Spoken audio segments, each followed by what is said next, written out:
Kung ganito ang pinsalang natamo ng inyong sasakyan sa banggaan,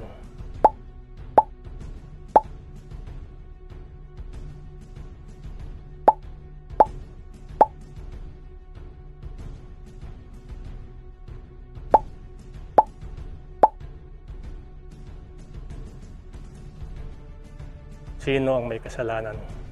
Kayo o ang inyong nakabanggaan? Isa pang halimbawa ay kung ang sasakyan nyo ay galing dito at ang sasakyan ng inyong nakabanggaan ay galing naman dito, nagkabanggaan kayo dito banda, ang may kasalanan ay kayo. Ayon yan sa sinasaad ng Republic Act 4136 Section 42A.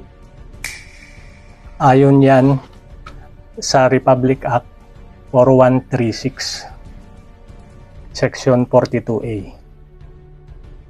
Sinasabi ng Republic Act 4136 Section 42A, when two vehicles approach or enter an intersection at approximately the same time, the driver of the vehicle on the left shall yield the right of way to the vehicle on the right, except otherwise herein after provided.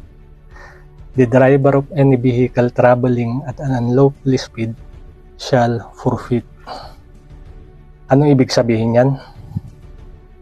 Ibig sabihin yan, kapag lumalapit o papasok sa intersection ang dalawang sasakyan ng halos magkasabay,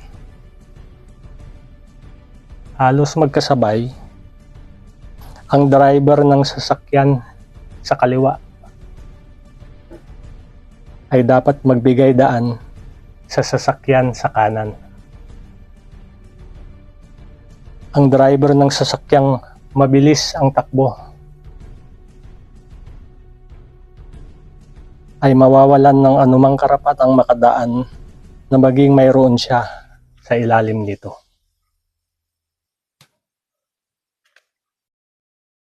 Kung ang banggaan ay nangyari dito at ang inyong sasakyan ay bumabaybay dito, samantalang ang sasakyan naman ng inyong nakabanggaan ay bumabaybay naman dito, ang may kasalanan ay kayo. May tatanong nyo naman ngayon kung ano ang tamang bilis na isinasaad ng Republic Act 4136 Section 42A. Ito ay matatagpuan sa Section 35 ng RA 4136. Ayon sa Section 35 ng RA 4136, kung ang inyong sasakyan ay motor o kotse at ito ay bumabaybay sa open country roads na walang blind corners, 80 kilometers per hour ang tamang bilis. Samantalang kung ang inyong sasakyan naman ay bus o truck, ito ay 50 kilometers per hour. Kung ang inyong sasakyan naman ay bus o truck na bumabaybay sa street o boulevard na walang blind corners at merong clear traffic, 30 kilometers per hour. At kung kotse naman at motorsiklo, 40 kilometers per hour.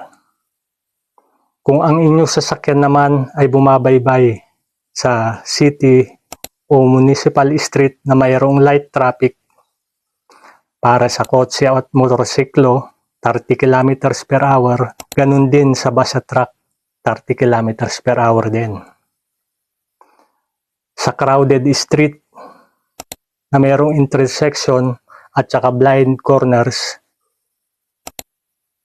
anuman ang inyong sasakyan, maging motor, maging kotse, bus o truck, ang itinatakda ng batas ay 20 kilometers per hour lamang. Napakadali lang, di ba? Kaya naman paklik na rin ng like and subscribe para hindi kayo mahuli sa mga susunod na videos ko. Eto pa, may mga ilan na exceptions pala ito. Kung gusto ninyong malaman, mag-comment lang sa ibaba at sasabihin ko sa inyo.